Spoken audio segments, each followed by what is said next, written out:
જેતપુરમાં food and drugs વિભાગ દ્વારા checking હાથ ધરવામાં આવ્યું હતું। મેડિકલ સ્ટોર્સ પર આકસ્મિક ચેકિંગ હાથ ધરાયું હતું। રાજકોટની ડ્રગ ઇન્સ્પેક્ટરની ટીમ દ્વારા તપાસ હાથ ધરાઈ હતી। પ્રિસ્ક્રિપ્શન વગર દવાઓના વેચાણ મુદ્દે ચકાસણી થઈ।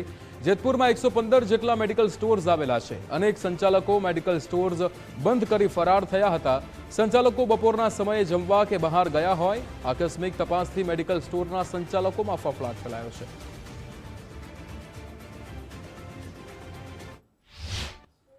મેડિકલો બંધ હોય તો કોઈ અત્યારે જમવા ટાણે કદાચ બહાર ગયા હોય કે એવું બની શકે। બાકી ડ્રગ ઇન્સ્પેક્ટર આવ્યા એટલે મેડિકલ બંધ કરીને ભાગી જવું એવું તો ક્યાંય આવતું નથી ને। ફાર્મસિસ્ટ તો દરેક જગ્યાએ બેસતા જ હોય સાહેબ, તો જ એમાં એના ઓફિસમાં નામ લખાયેલું હોય બરોબર। કદાચ કોઈ કામ માટે ગયા હોય કે આડાવરા કઈ બહાર ગયા હોય તો કદાચ એમ કે તો 2 કલાક આડાવરા ગયા હોય કે કદાચ કોઈને ભાદર મદરની તબિયત બરાબર ના હોય ને એમ ગયા હોય અને એ દરમિયાન સાહેબ આવ્યો હોય તો એમ થાય કે બંધ છે। તો હકીકતમાં ફાર્માસિસ્ટ હોય, ફાર્માસિસ્ટ વગર તો મેડિકલ સ્ટોર હાલે જ નહીં ને યાર। એસોસિએશન નો પ્રેસિડેન્ટ છું એટલે કઈ મારી જવાબદારી તો નથી આવતી કે બધા દરેક મેડિકલ સ્ટોરમાં જઈને ભાઈ ફાર્મસી તારી પાસે છે કે નહીં પૂછવું મારી જવાબદારીમાં નથી આવતું।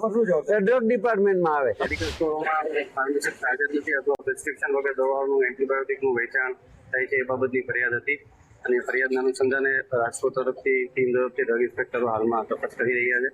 તપાસ અંતે જે બી નિર્ણય છે તેની સામે કાયદેસરની કાર્યવાહી બંધ કરેલા મેડિકલો છે એનું સંજ્ઞાન લીધેલું છે। રૂટીન તપાસ દરમિયાન ફરીથી પાછા જ્યારે તપાસમાં આવશું ત્યારે એ મેડિકલની તપાસ કરશું। એ તો વિઝિટ તો ચાલુ જ હોય છે, ક્યારેક ફિક્સ ટાઈમ નથી હોતો પણ સરપ્રાઇઝ વિઝિટ હોય છે। આમાં એવું હોય છે કે સરપ્રાઇઝ વિઝિટ દરમિયાન જ્યારે ખુલ્લા નહીં હોય તો ફરીથી પાછા અમે રૂટીન તપાસમાં